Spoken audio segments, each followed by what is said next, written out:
ಹಲವು ಆಸ್ಪತ್ರೆಗಳನ್ನು ಸುತ್ತಿದರೂ ಮಕ್ಕಳಾಗಲಿಲ್ಲ. ಇಲ್ಲಿಗೆ ಬಂದಾಗ ಮಕ್ಕಳಾಗುವ ಚಮತ್ಕಾರ. ಗರ್ಭಿಣಿ ಸ್ತ್ರೀಯರು ಇಲ್ಲಿಗೆ ಯಾಕೆ ಬರ್ತಾರೆ? ಬಾಣಂತಿಯರಿಗೆ ಸನ್ನಿಗೆ ಬೆಟ್ಟದ ಮೇಲಿರುವ ಸರಳ ಪರಿಹಾರವೇನು? ಇದೇ ಇವತ್ತಿನ ವಿಶೇಷ. ಸತ್ಯಂ ಶಿವಂ ಸುಂದರಂ.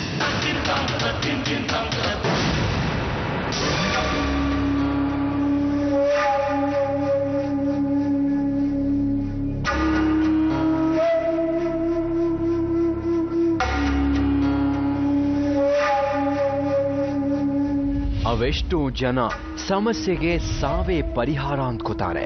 ಆದ್ರೆ ಪ್ರತಿಯೊಂದು ಸಮಸ್ಯೆಗೂ ಒಂದಲ್ಲ ಒಂದು ಪರಿಹಾರ ಇದ್ದೇ ಇರತ್ತೆ. ನಮ್ಮ ಈ ಸತ್ಯಂ ಶಿವಂ ಸುಂದರಂ ಕಾರ್ಯಕ್ರಮ ಪ್ರಾರಂಭ ಆದ ನಂತರದ ಒಂದು ಘಟನೆಯೇ ಇದಕ್ಕೆ ಸಾಕ್ಷಿ.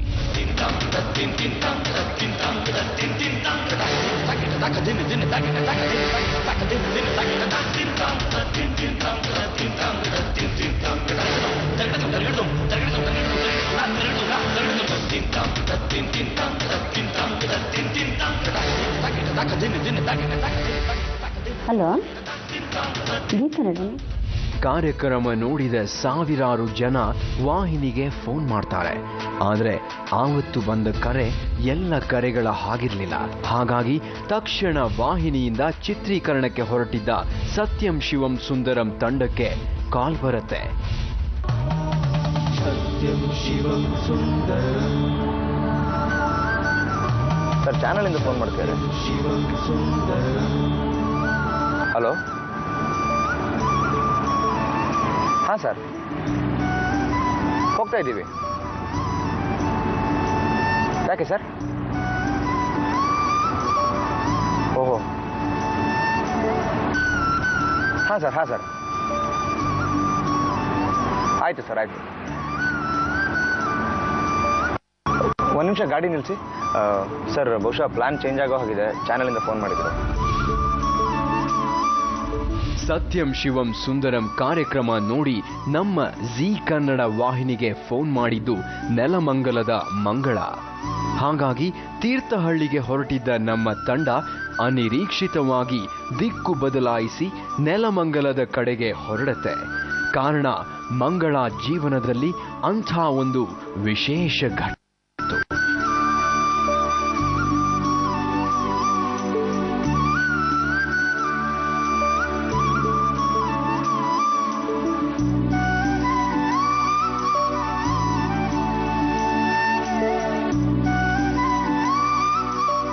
ನಾವೀಗ ಮಂಗಳ ಅವರ ಮನೆ ಮುಂದೆ ಇದ್ದೀವಿ. ಇವರೇ ನಮ್ಮ ಸತ್ಯಂ ಶಿವಂ ಸುಂದರಂ ಕಾರ್ಯಕ್ರಮವನ್ನು ನೋಡಿ ಜೀ ಕನ್ನಡ ವಾಹಿನಿಗೆ ಫೋನ್ ಮಾಡಿದಂಥವ್ರು.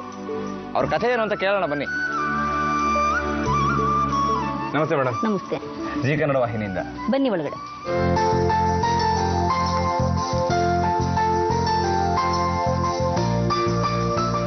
ಯಾಕಮ್ಮ, ಹೇಳಿ ಏನಾಯ್ತು ಅಂತ. ಮಾತಾಡಕ್ಕೆ ಆಗೋದಿಲ್ಲ. ಕಷ್ಟ ಆಗ್ಲಿ ಸುಖ ಆಗ್ಲಿ ಇನ್ನೊಬ್ಬರ ಹತ್ರ ಹಂಚ್ಕೊಂಡಾಗ್ಲೇ ಮನಸ್ಸು ಹಗುರ ಆಗೋದು. ನಿಮ್ಮ ಕಥೆ ಏನು ಅಂತ ಹೇಳಿ ಮೇಡಮ್, ತಿಳ್ಕೊಳ್ಳೋ ಕುತೂಹಲ ನಮಗೂ ಇದೆ.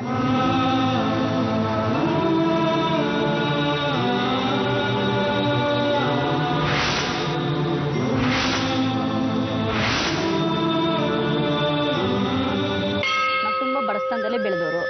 ಬೆಳೆದು ತುಂಬ ನಾನೇ ಮನೆಗೆ ಹಿರೇ ಮಗಳು. ಅದರಿಂದ ನಾನು ತಂಗಿನೆಲ್ಲ ಸಾಕಿ ಸಲ್ವಿ ಎಲ್ಲ ಇದು ಮಾಡಿದ್ವಿ.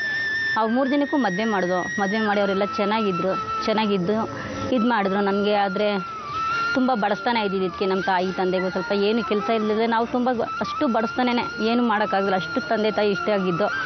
ಅದಕ್ಕೆ ಅವ್ರಿಗೆಲ್ಲ ಮದುವೆ ಮಾಡಿ ಎಲ್ಲ ಇದು ಮಾಡಿದೆ. ಅಂದರೆ ನನ್ನನ್ನು ನೋಡಿದವರು ಯಾರೂ ಮದುವೆ ಮಾಡ್ಕೊಂಡಿಲ್ಲ.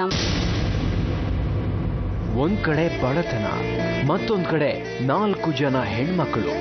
ಮಂಗಳ ತಂದೆ ತಾಯಿಗಳ ಪಾಡು ಹೇಳಿ ತೀರೋದಿಲ್ಲ. ಹಾಗೂ ಹೀಗೂ 3 ಜನ ಹೆಣ್ಮಕ್ಕಳಿಗೆ ಮದುವೆ ಮಾಡ್ತಾರೆ. ವಿಚಿತ್ರ ಅಂದ್ರೆ ಮದುವೆ ಆಗದೆ ಉಳಿದಿದ್ದು ಎಲ್ಲರಿಗಿಂತ ದೊಡ್ಡವಳಾದ ಮಂಗಳ.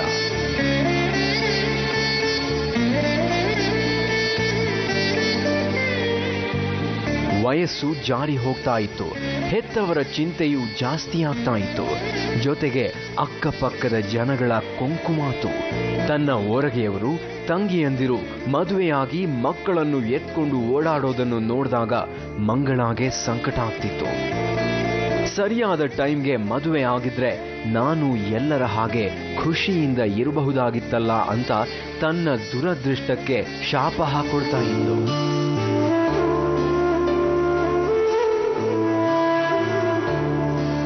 ಹೀಗಿದ್ದಾಗ ಒಂದು ಘಟನೆ ನಡೆಯುತ್ತೆ.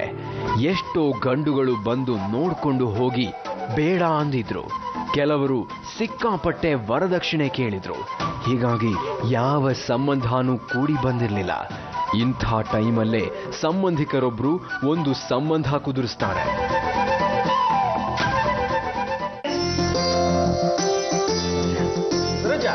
ಯಾಕ್ರಿ ಯಾಕೆ ಹಾಕೋತಾ ಇದ್ದೀರಾ? ಮಂಗಳ ಎಲ್ಲಿ? ಯಾಕೆ? ಅವಳನ್ನ ನೋಡೋದಕ್ಕೆ ಗಂಡೋರು ಬರ್ತಾ ಇದ್ದಾರೆ. ಹೌದಾ? ಯಾರು? ಎಲ್ಲಿಂದ? ಅದೆಲ್ಲ ಆಮೇಲೆ ಹೇಳ್ತೀನಿ. ಮೊದಲು ಅವಳನ್ನ ರೆಡಿಯಾಗಿ ಕೇಳು. ಹಾಗೆ ಸ್ವಲ್ಪ ತಿಂಡಿ ರೆಡಿ ಮಾಡ್ಕೊಡು. ಆಯ್ತಾಯ್ತು. ಅವ್ರು ಯಾರು ಬರೋದು ಬೇಡ. ನಾನು ಅವ್ರು ಯಾರ ಮುಂದೆನೂ ಬರೋದಿಲ್ಲ. ಯಾಕಮ್ಮ, ಯಾಕೆ ಹೇಗೆ ಮಾತಾಡ್ತಾ ಇದೀಯಾ? ಮತ್ತಿನ್ನೇನಪ್ಪ, ಇನ್ನು ಎಷ್ಟು ವರ್ಷ ಅಂತ ನಾನು ಬಂದು ಗಂಗೆಲ್ಲ ಕಾಫಿ ಕೊಡ್ಬೇಕು? ಇನ್ನು ಎಷ್ಟು ಜನ ಅಂತ ನನ್ನ ತಿರಸ್ಕಾರ ಮಾಡ್ಬೇಕು? ಸಾಕಪ್ಪ, ಇದೆಲ್ಲ ಸಾಕು. ನನಗೆ ಮದುವೆನೂ ಬೇಡ, ಏನು ಬೇಡ. ಯಾಕಮ್ಮ ಹಿಂಗಂತ್ಯ? ನಾನು ಬಂದ ಕೂಡು ಬರೋವರೆಗೂ ನಾವೆಷ್ಟೇ ಪ್ರಯತ್ನ ಪಟ್ಟರೂ ಆಗೋದಿಲ್ಲ. ಈಗ ಬರ ಗಂಡು ಒಪ್ಪಿದ್ರು ಒಪ್ಪೋದು. ಹೋಗಮ್ಮ, ಹೋಗು, ರೆಡಿ ಆಗು. ಸರೋಜಾ, ಕರ್ಕೊಂಡು ಹೋಗು. ಹೋಗು ಪುಟ.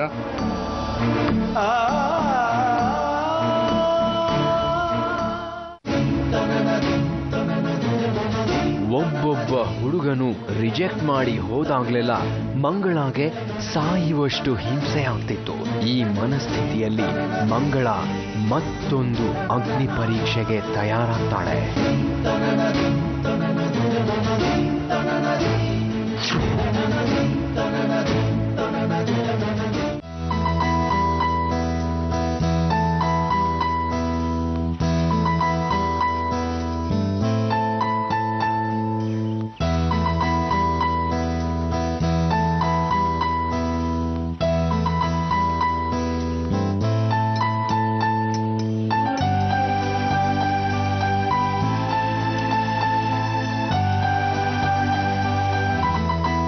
ಸರಿ, ನೀನು ಒಳಗಡೆ ಹೋಗಮ್ಮ.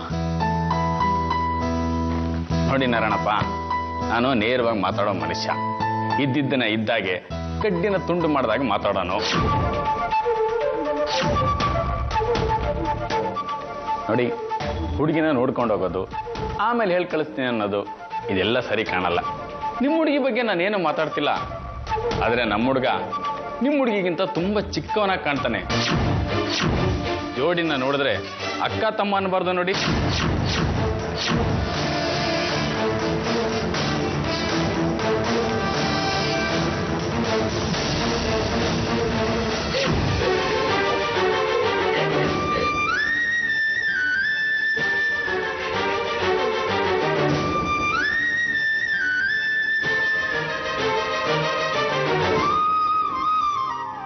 ಮತ್ತದೇ ಕತೆ, ಅದೇ ಅವಮಾನ. ಇದು ಸಾಲ್ದು ಅನ್ನೋ ಹಾಗೆ ಮಂಗಳ ಇನ್ನೂ ಒಂದು ಸಮಸ್ಯೆ ಅನುಭವಿಸ್ತಾಳೆ. ದುರಂತ ಅಂದ್ರೆ ಈ ಸಮಸ್ಯೆ ಅವಳೊಂದು ಕೆಟ್ಟ ನಿರ್ಧಾರ ತಗೊಳ್ಳೋಕೆ ಕಾರಣ ಆಗತ್ತೆ.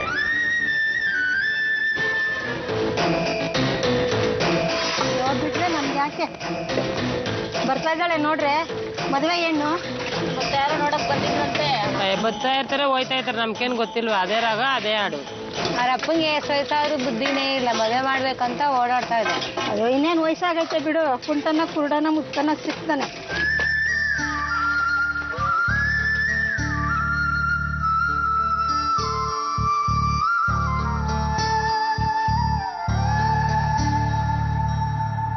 ಮದುವೆ ಆಗಿಲ್ಲ ಅನ್ನೋದು ಅಷ್ಟು ದೊಡ್ಡ ಶಾಪನ, ಅಥವಾ ಇದರಲ್ಲಿ ತನ್ನ ತಪ್ಪೇನಿದೆ ಅಂತ ಯೋಚಿಸಿದ ಮಂಗಳ ಕೊನೆಗೂ ಒಂದು ನಿರ್ಧಾರಕ್ಕೆ ಬಂದಿದ್ಲು. ಅವಮಾನ, ಸಂಕಟಗಳಿಗೆ ಕೊನೆ ಹಾಡಬೇಕು ಅಂತ ತೀರ್ಮಾನ ಮಾಡ್ತಾಳೆ.